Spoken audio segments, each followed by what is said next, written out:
Okay, so just got back home.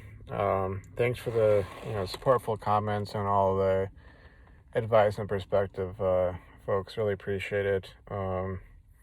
It's still day 121. Haven't really heard anything from the family so far. I'm hoping that's good news.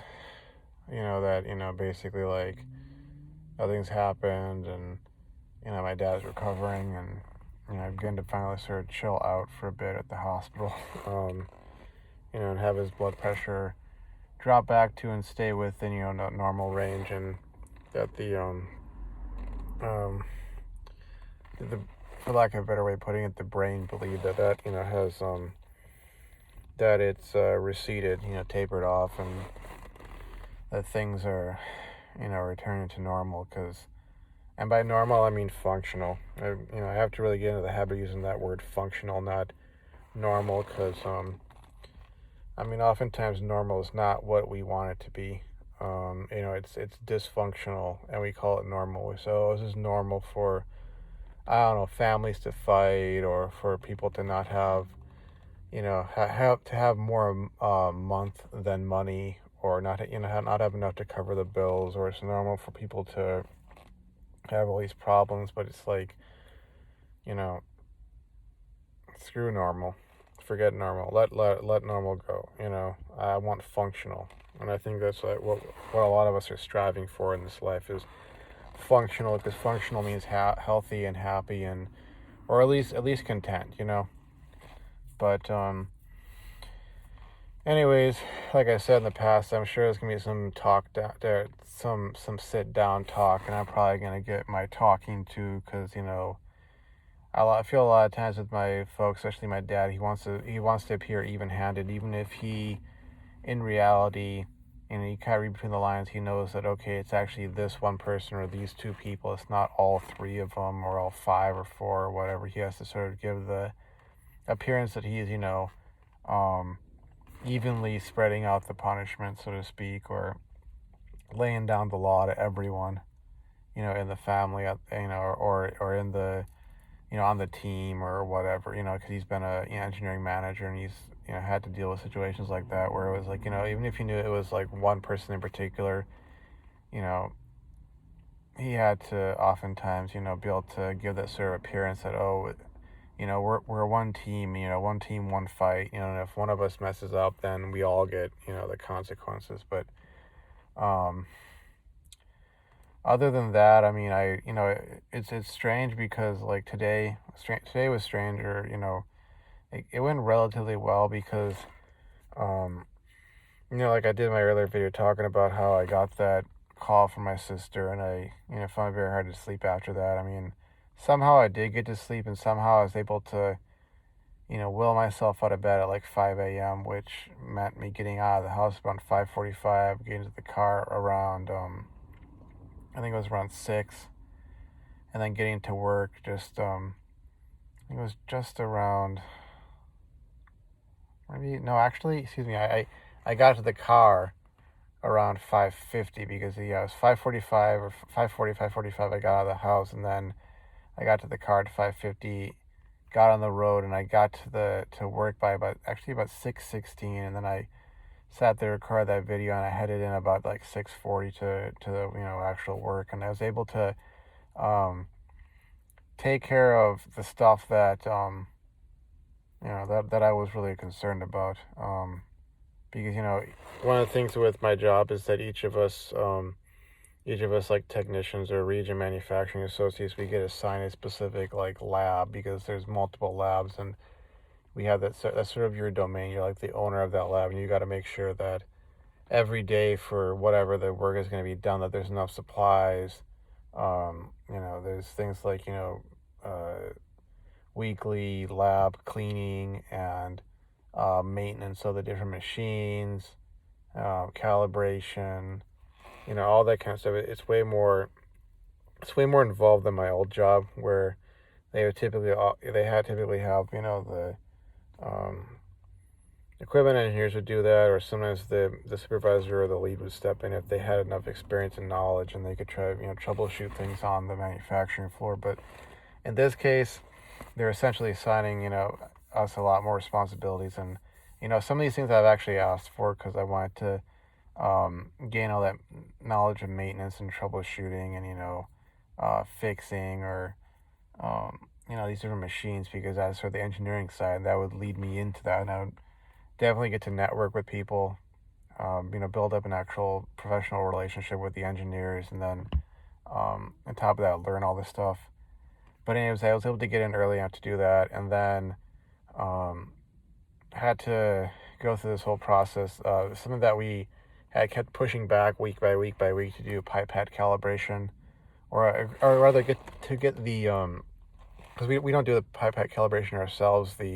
We send it out to the, I guess in other industries they might call it OEM, the basically the original equipment manufacturer. This case I think it's like Mettler Toledo, but they had their Rainin brand of pipettes. But I went through this whole process of filling out the paperwork, learning how to do that. The girl who she's like my mentor. She'd done it, I guess, one time before, but we went through the whole process, and there's documents showing, here's the step-by-step process, and filled everything out, got it all packaged, and sent out. And so I did that. Then I went and worked on some other stuff. Basically the job I was assigned for the day. And then before I left, I went in to the Kanban cards for the lab I'm the owner of, and basically tried to make sure that tomorrow morning all the stuff we delivered from warehouse, so that they at least the bins would be full. I was looking at ones that were kind of running low, and I was just like rather than, and this is something that they, I guess they typically do, but the usual process is that you look at the schedule and figure out what's going to be being built the next day, and then okay, do we have enough of those specific parts? But maybe it's just easier for me just to go look at, okay, what bins are running low, and just pull materials for that just in case. And as long as I keep the bins full, I don't gotta really do a lot of micromanaging, and um, constantly, because constantly digging through the schedule, because one of the things with a lot of the stuff we build is sort of like you have the certain number that's associated with that kind of item, and then you have all these other numbers associated with the different materials, and it's sort of like trying to go through these forms, or go through this documentation, or memorize these numbers, and then go, okay, it needs these three parts, or like I would find that a little bit too much time intensive, and it would take too much time and energy. So I'm just like, okay, I'm gonna look at these bins, see if they're running low, and just make sure they're refilled, to the brim, so to speak, with whatever the material is. That way, I just don't have to be like sort of um, I don't. It gives me a little bit of peace of mind, and I can free up my time, and I don't have to think about it too much. But I took care of that before I left. Obviously, planning on going in early again today, tomorrow, excuse me, and assuming they dropped everything off, because they typically go by about 6 a.m. And my shift starts at 7 a.m. If I get in there like 20 minutes to half an hour early, like I did today, I could just go through all that, get that taken care of, and whatever build they're gonna do, I would hope that if it's from those specific items, that there will be enough. That would be the idea. Um, but that was kind of my day to day. Like I said, I haven't heard anything from the family yet, and I'm just trying to avoid being in contact with either my mother or my sister right now, and minimize stuff like that. Even minimizing contact with my dad, because the reality is I want my dad to be like left alone right now, and not have any stressors. I just want him to be able to chill at the hospital, get some rest, have the hospital staff monitoring him, that sort of stuff, so that he can just chill the heck out, because you know I don't want to be getting into an argument with him, especially if the other two are kind of trying to push him to go after me. Um, and I don't want to be getting into any sort of what do you call it? Like drama with either my mom or my sister at this point, because not only is that going to take me off, what I'm trying to do right now, which is to get back on my mission, so to speak, but it's inevitably going to spill over onto my dad. And I mean, given all the videos I've done so far talking about this stuff, like the last thing he needs right now is more of that. So I'm just, keeping my distance and basically cutting contact for now. Haven't done anything about the phone situation. I may be doing that in the future. That's kind of part of the plan, because I just I've seen that when I've established and maintained boundaries, like I was able to do that over the last year, 2020, for most of the year, and just control who and when I was going to talk to people and what we were going to talk about and things of that nature.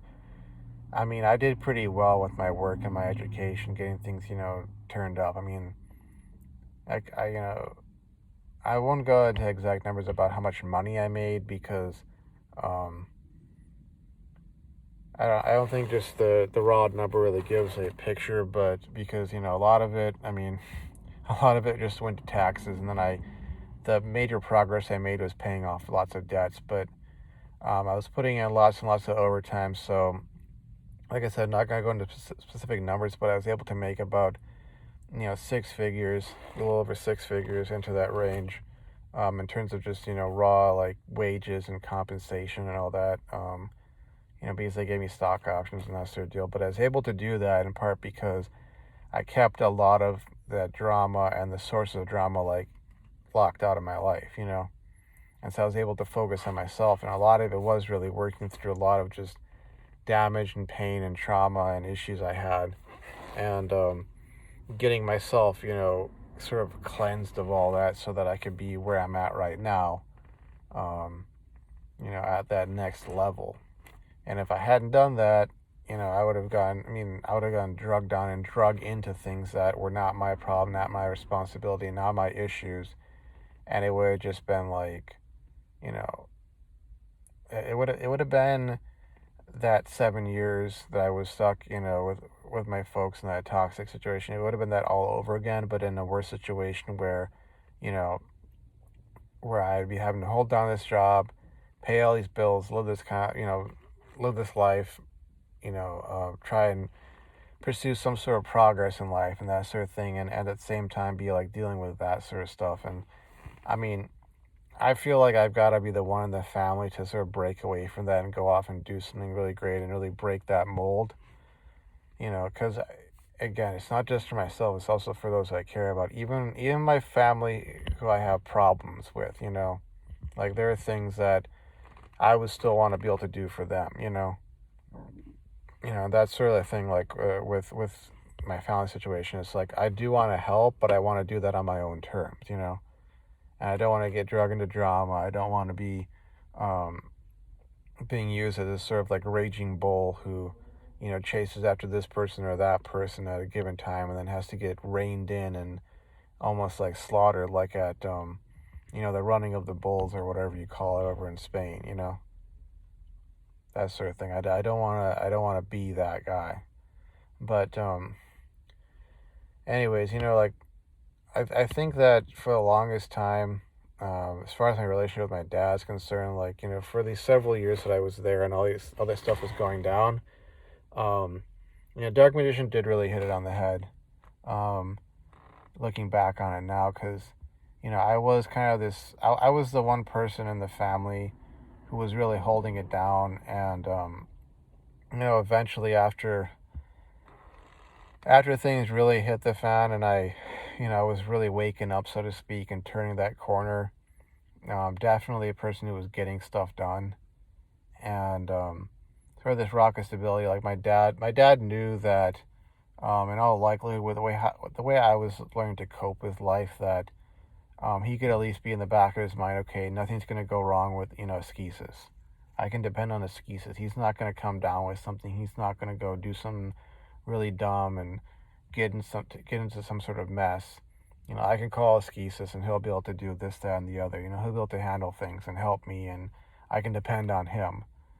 And, the sad thing is, it's sort of like, in order for me to really get to that level where I could really sort of put an end to a lot of the problems in the family, financially and etc., and really solve things. It's almost like I had to go away to sort of transform myself into something better and stronger and more capable and things of that nature. And um, it's almost like I did have to sort of leave my dad, or and this is kind of a loaded way of putting it, but sort of abandon my dad for a time so I could go off on this journey and get my act together, get my life together. Because I mean, I've gone to discussions with him and said, Dad, if I hadn't done what I needed to do to get out of there, I wouldn't be able to do this, that, and the other. If this had happened, which, like, stuff happened, I wouldn't be able to send you X number of, hundreds of dollars so that you could pay this bill or that bill and not end up in this or that bad situation. I wouldn't be able to do this or that. And it's kind of like, as much as it sucked to have to go through that 3 years, you know, almost 4 years of just like all the garbage that I went on about, in a lot of my videos, like this, dealing with some of the drama with that girl and the ex-girlfriend and other students, interpersonal conflict. I could sum it all up, and as that stuff, or just the stress and strain of my classes, having to study for and work hard for that sort of stuff, and dealing with some professors who didn't really seem to care, or in many ways want to make things intentionally difficult. Them being the gatekeepers of who got to graduate and go into industry, etc. Um, just all the exertion. I mean, what it kind of like took out of me, and the process of having to really change myself, go through that transformation into something better. As much as there was a lot of pain, suffering, angst, the suck, if you will, you call it. Um, it's something I had to go through. I had to learn to stand on my own 2 feet, and in many ways, I'm still working on some parts of that, but um, I'm making progress. And at this point, like I said, I'm putting up roadblocks and building this wall, or this boundary between myself and whatever drama might be going on down south, with the family.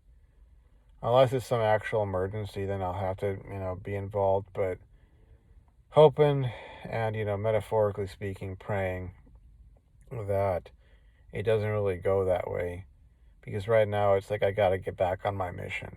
I have stuff I need to do. I want to unwind for a bit, obviously, after work, but after an hour or two of that, I need to get on my mission again, and I need to knock out, at least two, maybe three, problems from that homework so I can finish that up and I don't have to be stressing about that tomorrow.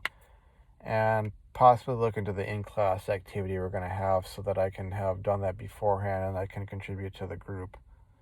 Stuff like that I got to take care of, on top of just, perhaps like laundry or something, because I know I got a bunch of laundry to do.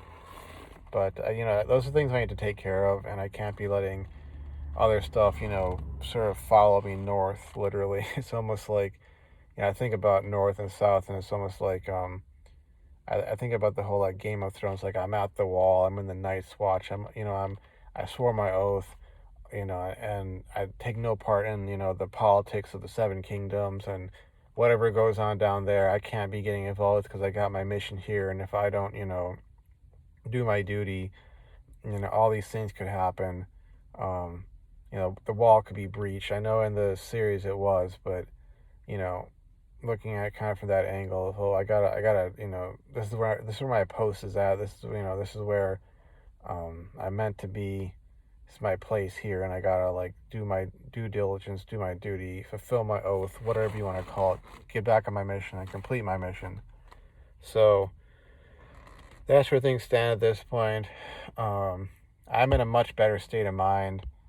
A lot of it is just being able to get it out of my system through making these videos, and a lot of it is also just the kind support from folks like Alex, Dark Magician, Three Rhinos, um, other folks who have left comments, or even just people who took time out of their day to watch my videos and just kind of hear me go on about what has happened recently.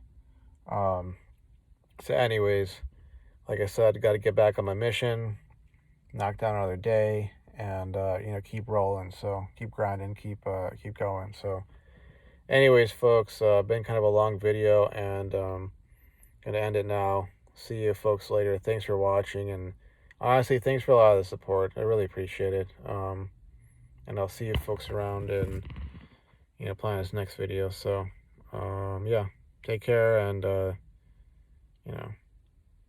see you around. Bye bye.